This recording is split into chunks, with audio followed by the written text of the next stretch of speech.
तुम्ही कधी बन तळून तो साखरेच्या पाकात बुडवून खाल्ला आहे का? आज आपण बनवणार आहोत मदुराईचा जगप्रसिद्ध पाल बन, जो वरून क्रिस्पी आणि आतून सॉफ्ट रसाळ असतो की तोंडात टाकताच विरघळतो। याची चव थोडी गुलाबजामुन सारखीच असते, पण बनवायची पद्धत एकदम वेगळी आणि सोपी। चला तर मग सुरुवात करूयात।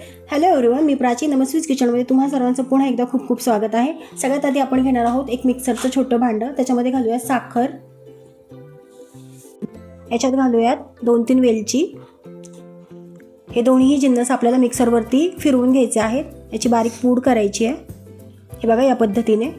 इथे मी एक बोल घेतलाय, याच्यामध्ये घालूयात मैदा। आता या मैद्यामध्ये घालूयात जी आपण मिक्सरवरती दळून घेतलेली साखर होती, ती संपूर्ण याच्यामध्ये घालूयात। आता घालूयात बेकिंग सोडा, तूप,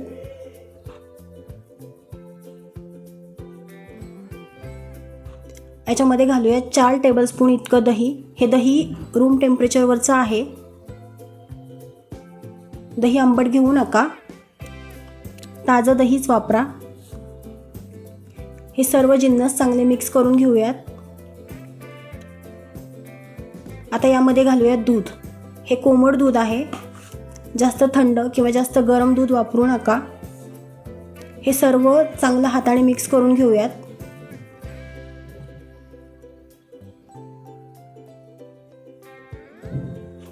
हे बघा या पद्धतीने आपल्याला बॅटरची थिकनेस एवढीच ठेवायची आहे।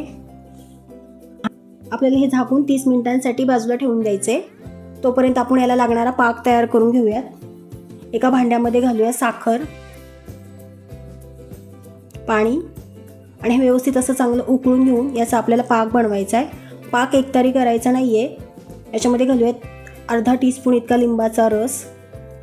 पाक चिकट झाला पाहिजे इतपतच आपल्याला शिजवून घ्यायचा आहे। आपला पाक रेडी झालाय, गॅस बंद करूयात। बॅटरही चांगलं फर्मंट झालंय, हे बघा। कढईत तेल तापायला ठेवलं होतं, याच्यामध्ये याचे गोळे बनवून सोडूयात। मीडियम फ्लेमवरती आपल्याला हे एकसारखे तळून घ्यायचे आहेत, अशा ब्राऊन रंगावरती। आता हे तयार झालेले मिल्क बन आपल्याला पाकात सोडून घ्यायचे आहेत। हे पाकामध्ये 2 मिनिटांसाठी बुडवून ठेवायचे आहे, जास्त वेळ ठेवू नका। 2 मिनिटांनंतर मी पाकामधून हे सर्व बन काढून घेतले आहेत आणि एका प्लेटवर ठेवले आहेत। हे बघा या पद्धतीने। तर तयार आहेत आपले मदुराई स्पेशल मिल्क बन म्हणजेच पाल बन। कमी वेळेत आणि कमी साहित्यात जर तुम्हाला एखादी डिश बनवायची असेल तर ही रेसिपी अतिशय उत्तम आहे। याच्यातला एक पीस तोडून दाखवते। आतूनही टेक्स्चर बघा, अतिशय सुंदर आला आहे। मऊ, जाळीदार, सॉफ्ट, रसरशीत असा गुलाबजामुन सारखाच हा पदार्थ दिसतोय। चवही अगदी सेम तशीच लागते।